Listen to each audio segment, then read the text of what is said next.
Hej och välkomna till webbsidan som visar hur familjeportalen i Landskrona stad fungerar. Gå upp i fönstret och markera sudda och skriv in www.landskrona.se. Tryck på retur eller enter.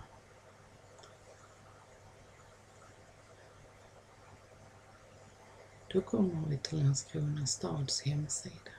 Här finns mycket att titta på, men idag ska vi visa vägen hur man lättast hittar till familjeportalen.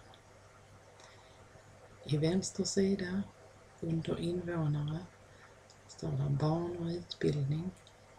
Den blir understruken. Då klickar du på den. Nu öppnas sidan som har med barn och utbildning att göra. Här kan du se vilka förskolor som finns i staden och vilka grundskolor. Men idag skulle vi hitta familjeportalen. Lättast är att gå bort här på vänster sida och under populärt inom barn och utbildning. Ser vi många olika, men här hittar vi familjeportalen. Klicka på den